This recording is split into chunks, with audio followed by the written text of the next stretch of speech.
Hey miners, what's going on? We're just gonna get straight into it today. Sorry if I'm still sick. I was sick all last week. I was gonna do content and stuff like that, but I had a very bad fever. I'm still getting over it, so bear with me.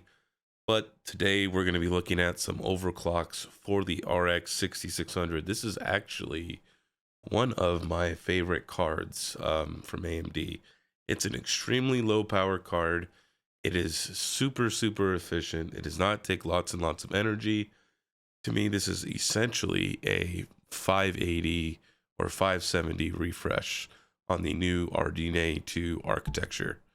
So let's go ahead and let's head over to my Hive OS. And of course, these are going to be overclocks for Radiant. So it's been a coin I've been playing around with for quite a while now. These are my overclocks. Now, mind you, this is kind of a disclaimer for anybody who's doing AMD overclocking. So it will depend on the memory type. It will also depend on the silicon lottery. So there's lots of other factors that could take part in this. It could be what kind of risers and quality of your cables. All these things depend and could change your outcomes. All right, so these are just for my cards. I have the Sapphire Pulse.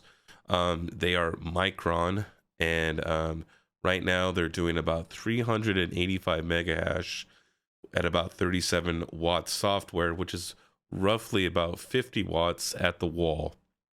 So usually whenever you have AMD, usually add about 10 to 15 watts on the wall, because it's not true wattage in the software. So let's just get straight into it. Let's get into the overclock, shall we? So we have 1700 on the core. I pushed mine pretty hard. You can get these up to 1800, but you will have to run more core voltage, or at least with mine, I did start to have a few kind of drop off, like you see one here. The fifth one down, I had to give it 720 millivolts because it was unstable. And then I'm at 650 on the memory voltage. The memory clock is 1 because this is not a memory intensive algorithm. And then I have the memory voltage down to 750 millivolts, and the SoC VDD max is at 750 millivolts.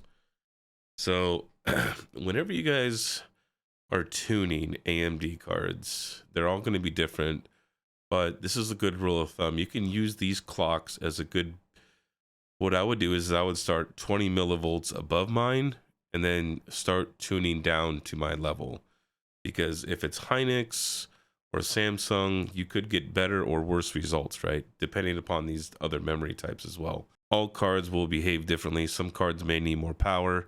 So now that you've seen the overclocks and seen what mine are doing in the software, which is like amazing. This whole thing like rig pulls like 300 from the wall. It's just awesome.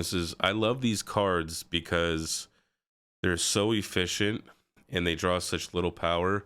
I do understand though that you would need a lot of them to get a good amount of hash rate, but if you are a beginner, these cards are relatively cheap, as well as, or if you're somebody who's maybe in an apartment, or somebody that's in a country that maybe has high energy costs per se, right? Like maybe over in Europe. Or so for people in those situations, these cards could actually kind of benefit. You know, these cards could maybe be a good card for you because they don't really, this whole rig does not consume a lot of energy. All right, so let's head over to What's Mine and let's see if I was able to beat these guys as far as tuning, right?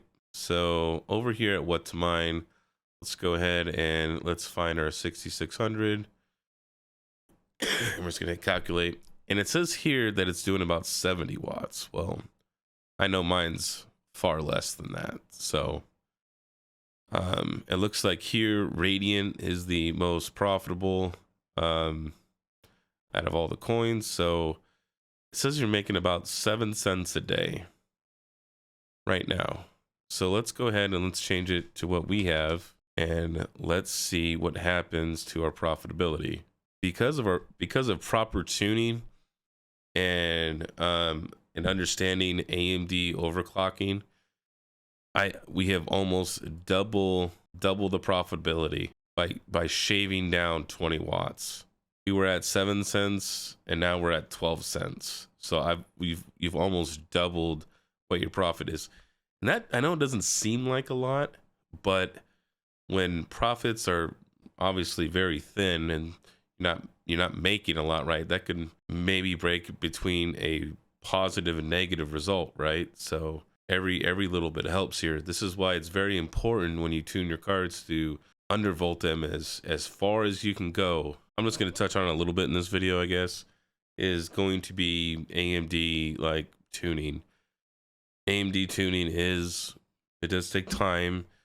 It does, you have to be a little more well thought out, more than NVIDIA, right? Usually NVIDIA, you set a core lock and your memory and you're kind of good to go, right? You just have a couple settings, whereas you come over here, you got this core voltage, memory controller voltage, memory voltage, SoC frequencies and stuff like that. It's a lot more to play with, which can be good and bad, right? Because it could be bad because more people will not want to use these because they're, I'm going to say, probably for more advanced users and people who are willing to tinker with. So if you're somebody who likes to tinker, AMD cards are perfect for you. If you're somebody who wants stuff if you want the automatic that's just going to get you to work every day, then maybe Team Green's for you. But if you're willing to sit down and play with this and play with the numbers a little bit and, you know, have patience with it, just because it crashes, man, just bump the voltage back up or maybe turn your overclock down, you know. And when you do adjustments, I'm just going to give you a really good thing to do. If you make adjustments here, make one adjustment and wait like 20-30 minutes. The reason for only making one adjustment at a time is because you know what the last adjustment you made was and why it crashed. If you make too many adjustments in too short amount of time, then you're not going to know which adjustment was at fault for causing you to crash. So just a little heads up. All right, guys, this is Mining King giving you the most hashes, and I'll see you next time.